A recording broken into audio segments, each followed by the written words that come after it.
नमस्तुभ्यम नमस्तुभ्यम नमाम्यहम ममसाहुत्र हे आर्य राष्ट्र के रहने वाले मेरे हम उम्र भाइयों, आप सभी को मेरा नमस्कार है। स्वागत है आप सभी का अपने इस पसंदीदा प्रोग्राम नारी वैद्य कायाकल्प के अंदर।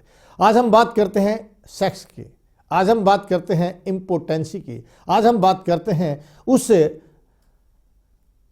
सबसे भयंकर रोग का जिसके कारण आपका वैवाहिक जीवन जो है वो खराब हो जाता है, आपका वैवाहिक जीवन जो अशांत हो जाता है, आपका हंसता खेलता जीवन जो है दुर्भाग्य में बदल जाता है। ये क्यों पैदा होता है, क्यों नपुंसकता पैदा होती है, इसका मुख्य कारण क्या है? आज सबसे बड़ा कारण मैं देखता हूँ, आज नौजवान बच्चा भी सेक्स के लायक नहीं रहा, क्योंकि उसके अंदर कहीं न कहीं बहुत ज़्यादा टेंशन है। टेंशन इसका एक सबसे बड़ा कारण है। अगर आप टेंशन को दूर करना चाहते हैं तो नाक में घी डाल लीजिए, सरसों का तेल या बादाम का तेल सोते समय अपने नाक में डाल लीजिए। इसका दूसरा सबसे बड़ा कारण है, आप लोगों ने कहीं मोटे न हो जाए उसके चक्कर में घी और दूध का प्रयोग बंद कर दिया, आप चाय का प्रयोग करते रहते हैं स्लिम और ड्रीम बनने के लिए, पतला और दुबला रहने के लिए।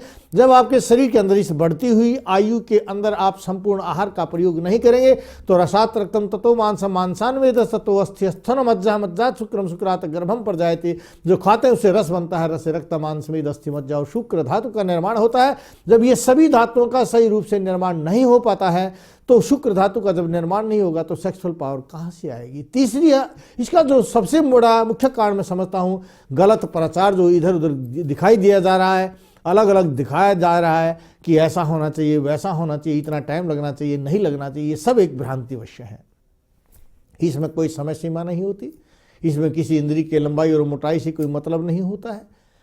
अगर आपको सही धैर्य पूर्वक वीर्य गाढ़ा आ रहा है तो आप संपूर्ण ताकतवर हैं। आप सुबह सुबह अगर दही का प्रयोग करेंगे तो आपको कभी भी सुबह उठते ही भरपेट भोजन घी के साथ प्रयोग करेंगे तो कभी भी नपुंसकता का रोग आपको नहीं सता सकता है। फिर भी अगर आप कमज़ोर हैं तो हमने एक बहुत ही उत्तम रसायन का निर्माण किया। 3 दिन के अंदर आपके अंदर एक अपूर्व शक्ति पैदा हो जाएगी, एक वो शक्ति पैदा हो जाएगी जिस रसायन का प्रयोग करके महाभारत में भीम ने 10,000 हाथियों का बल प्राप्त किया। एक ऐसा ही रसायन अश्विनी कुमारों ने च्यवन ऋषि के लिए बनाया था, जो बूढ़े हो गए थे और बुढ़ापे में संतान को प्राप्त किया था। तो आप लोग भी बुढ़ापे तक नपुंसकता से दूर रह सकते हैं अगर उस रसायन का प्रयोग करें। यह रसायन मैंने भावों से भावित करके, मंत्रों से अभिमंत्रित करके जिस रसायन का निर्माण किया, उस रसायन को मात्र 15 दिन प्रयोग करके देखिए। अगर आपके शरीर में तीसरे दिन एक अद्भुत शक्ति और एनर्जी नहीं आ जाए तो आप कहना क्या है। जब शरीर के अंदर वीर्य पूरा हो जाएगा तो बाल के झड़ने बंद हो जाएंगे, सफेद बाल भी ठीक हो जाएंगे, आंखों की कमजोरी भी दूर हो जाएगी, यानी आपका शरीर का अंग और प्रत्यंग मजबूत हो जाएगा, यादाश्त तेज हो जाएगी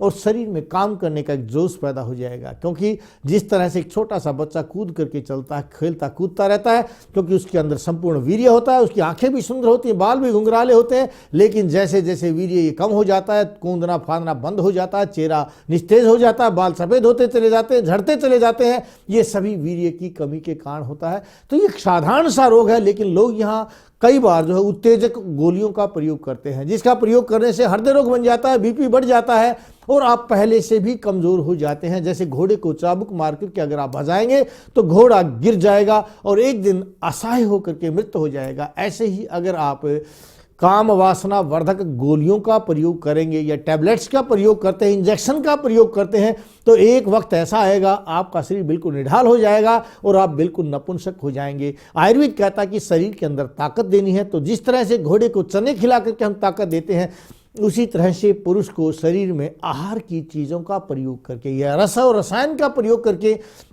शरीर में शुक्र धातु का निर्माण करना चाहिए। और इस वीर्य धातु के निर्माण से जो लाभ होगा वो आपको स्थायी लाभ होगा। सेक्स करने के तुरंत पश्चात आपको दूध पीना चाहिए।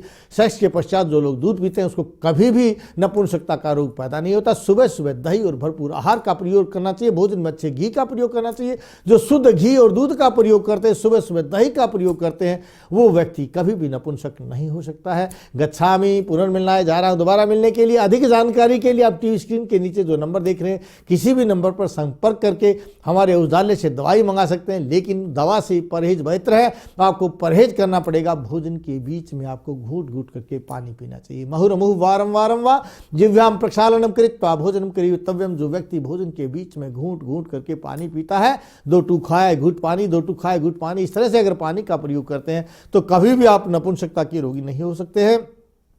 जय भारत, जय भारती।